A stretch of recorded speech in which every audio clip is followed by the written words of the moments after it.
Friends, आप सबका स्वागत है आपके अपने यूट्यूब चैनल फार्मा एमसीक्यू में। बच्चों, हमारे सीरीज को कंटिन्यू करते हैं 2000 पीवाईक्यू के आप लोगों के सीरीज में। पर सब्जेक्ट में 50 क्वेश्चंस आप लोगों के लेके आ रही हूँ, 50 पीवाईक्यू लेके आती हूँ, जो कि आपके सभी अपकमिंग गवर्नमेंट फार्मासिस्ट एग्जाम्स जितने भी है स्टेट और सेंट्रल लेवल का, सभी के लिए इंपॉर्टेंट है।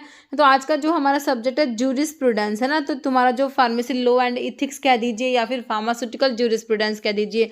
तो इसके 50 क्वेश्चंस जो कि नेक्स्ट 50 क्वेश्चंस है 101 से लेके 150 तक के जूरिस्प्रूडेंस के क्वेश्चंस आज की वीडियो में रहने वाले। काफ़ी इंपॉर्टेंट वीडियो रहने वाला है बच्चों आप लोगों के लिए।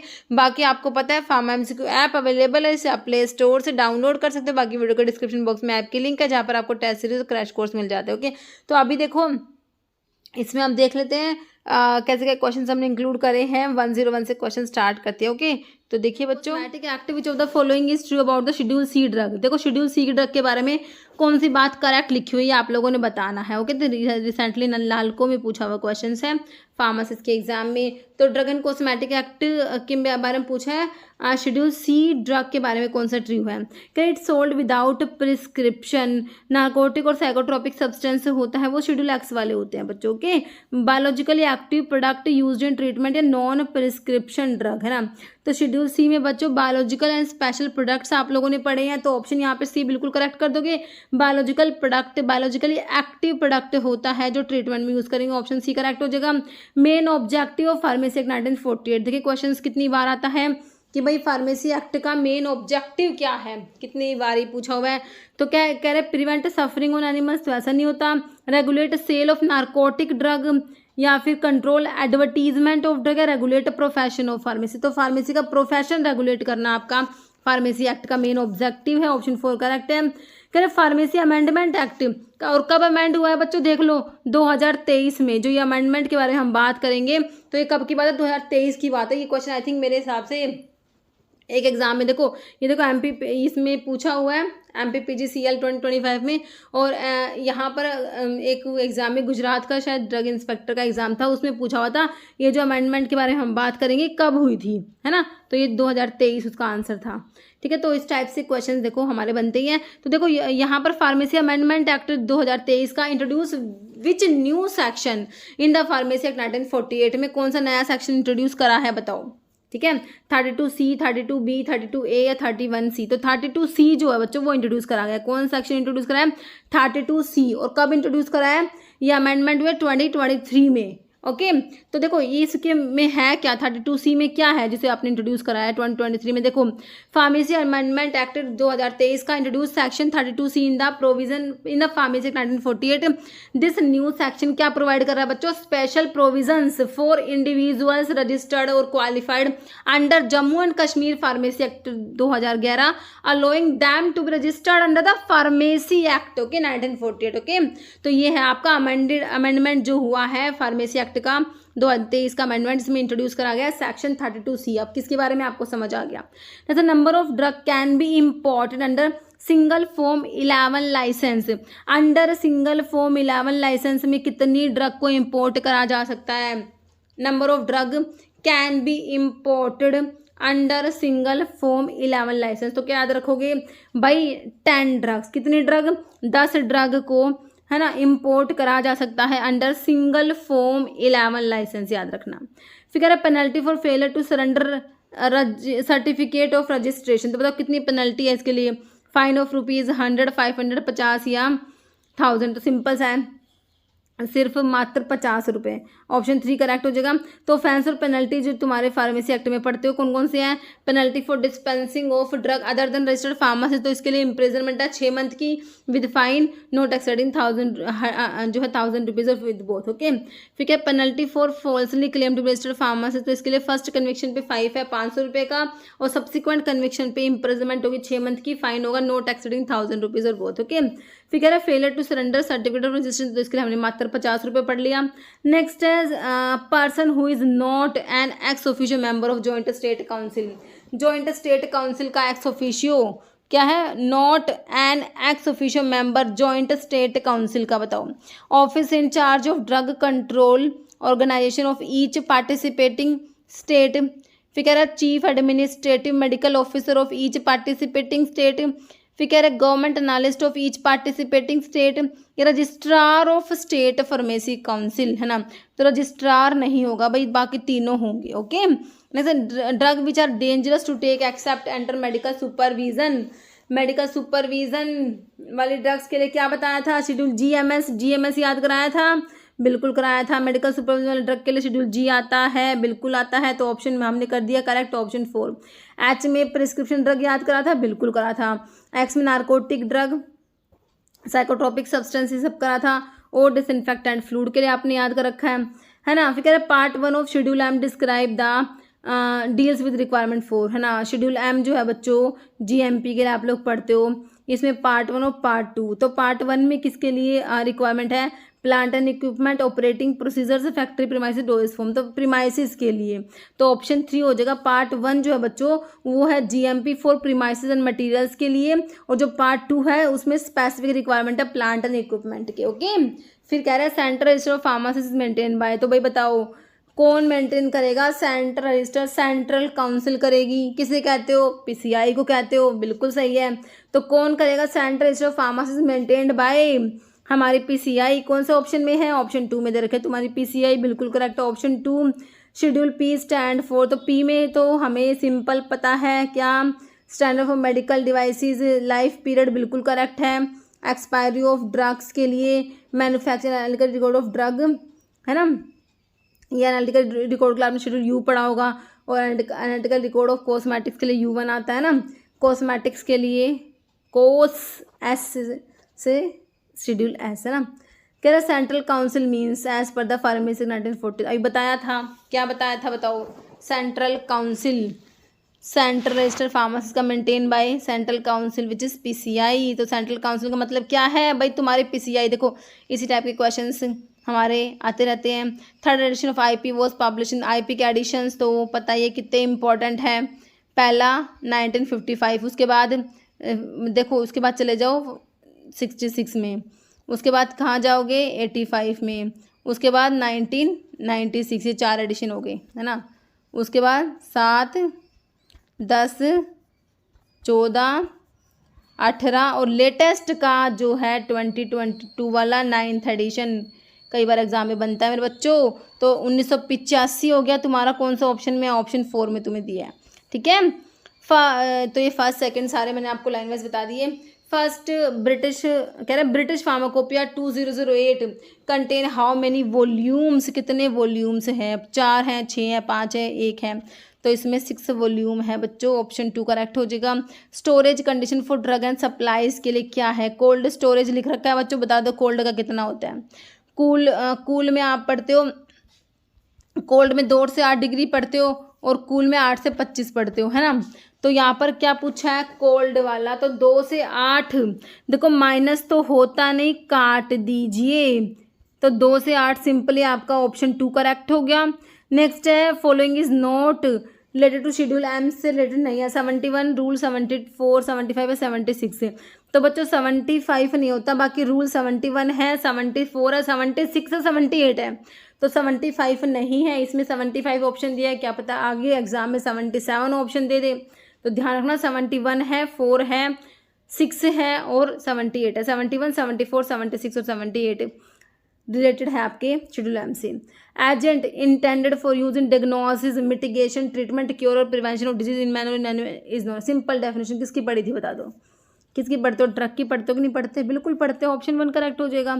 फिर coal tar colours list permitted to be use in cosmetics is covered under. Coal tar colours के लिए शेड्यूल क्यू आता है, सिंपली तुम्हारा पी में life period of drug, O disinfectant fluid, R में मैकेनिकल कंट्रासेप्टिव्स के स्टैंडर्ड्स। तो यहाँ पर ऑप्शन 3 करेक्ट है। Following organisation is responsible for regulating the quality standards of herbal medicine के लिए बच्चों किसकी बात हो रही है, हर्बल मेडिसिन इन इंडिया, तो आयुष हो जाएगा बच्चों, ऑप्शन 1 करेक्ट हो जाएगा। Under which act does NPPA operate to control, drug का प्राइस कंट्रोल करने के लिए एनपीपीए, बताइए कौन सा एक्ट आएगा। फार्मेसी एक्ट 1948 तो नहीं आएगा। मेडिकल टर्मिनेशन ऑफ प्रेगनेंसी 1971 भी नहीं आएगा। ड्रग एंड कॉस्मेटिक एक्ट भी नहीं आएगा। 1940 का क्या आएगा, DPCO, drug price control order आएगा, option 3। Medical termination of pregnancy act 1971 की बात हो रही है, extend to whole of India except which the following state, है ना। तो ये 1971 है आपका MTP act, extend to the whole of India except Jammu and Kashmir, है ना। तो ऑप्शन 2 तुम्हारा करेक्ट हो जाएगा बच्चों। Term for which animal welfare board of India may be reconstituted under section 5A shall be dash year from the date of the reconstitution.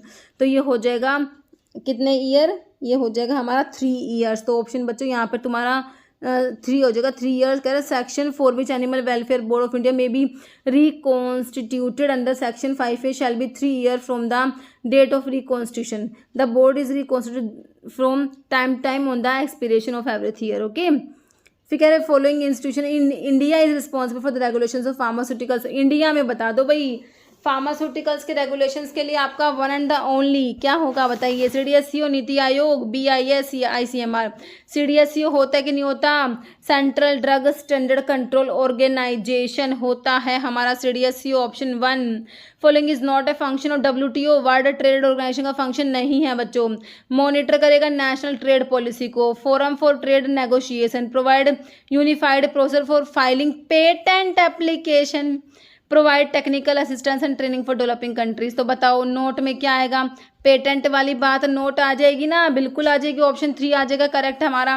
Functions क्या क्या है WTO के, एडमिनिस्ट्रिंग करना WTO ट्रेड एग्रीमेंट को, forum for trade negotiation, handling trade disputes, monitoring trade policies, technical assistance and training for developing economies और cooperation with other national organisation. Okay, Ayurveda Siddha Unani जो ASU drug consultative committee DCC, तो देखो ये full form कई बार आ जाती है कि ASU DCC की फुल फॉर्म क्या है। Was constituted as per which section of the drug and cosmetic act 1940। बताओ कौन सा सेक्शन है तुम्हारे DNC एक्ट का, ये देख लो 4 ऑप्शन है, ये 33D होता है मेरे बच्चों, ऑप्शन 4 करेक्ट हो जाएगा। कह रहे तुम्हारा ASU DCC जो है आयुर्वेदा सिद्धा यूनानी की DCC ड्रग कंसल्टेटिव कमेटी को कंस्टिट्यूट करा गया था under section 33D of the DNC act 1940। Following scheme is used for reporting adverse drug reactions to the committee on safety of medicine. बताइए कौन सी स्कीम है इसके लिए, पर्पल, येलो, ब्लैक या ग्रीन। तो येलो होता है बच्चों, ये ऑप्शन आपका 2 हो जाएगा, येलो स्कीम। कहले yellow card scheme is used for reporting adverse drug reaction to the committee on safety of medicine. This scheme is a spontaneous reporting system होता है बच्चों, run by the medicine and health care regulatory agency. तुम्हारे जो UK की regulatory bodies पढ़ते हो हमारा MHRA है ना, UK में है ना मेरे बच्चों, ये है ना रेगुलेटरी बॉडीज है medicine and health care regulatory agency MHRA, याद रखना। कह रहे which act govern the advertisement of drug and prohibit करता है मिसलीडिंग क्लेम्स को। बताइए कौन से एक्ट में पढ़ते हो। पॉइजन एक्ट बिल्कुल नहीं होगा 1919 का, ड्रग एंड कॉस्मेटिक एक्ट 1940 का बिल्कुल गलत है, फार्मेसी एक्ट भी गलत है, drug and magic remedies act आता है 1954 का, इसको ऑब्जेक्शनेबल एडवर्टीजमेंट एक्ट भी कहा गया है बच्चों। तो यहाँ पर ऑप्शन 3 करेक्ट हो जाएगा।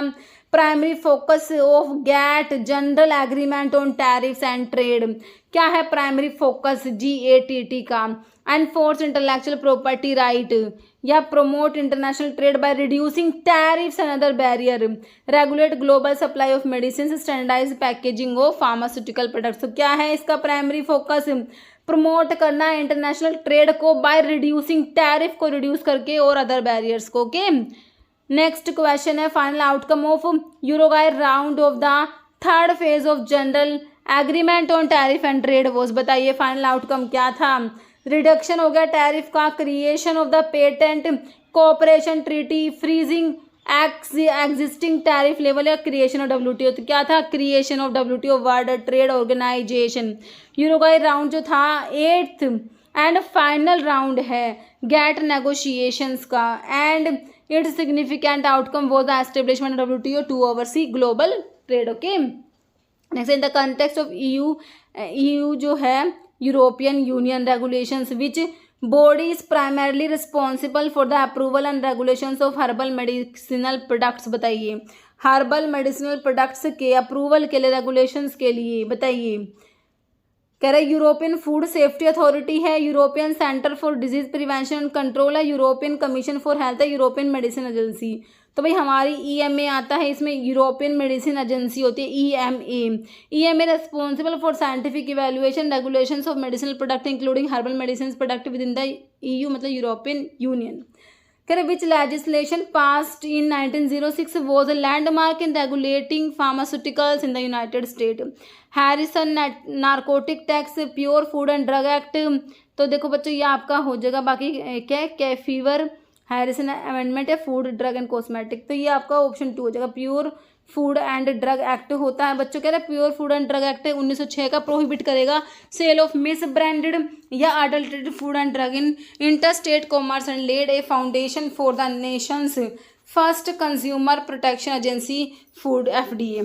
कह रहा है the dash was constitute under the chairmanship of col R.N. Chopra to study the issue related to the profession of pharmacy in India and recommended the measure to be taken। तो बताइए drug and pharmacy committee, drug examination committee, drug inquiry, drug regulator. तो हमारी drug inquiry committee आती है बच्चों, option 3 तुम्हारा correct हो जाएगा।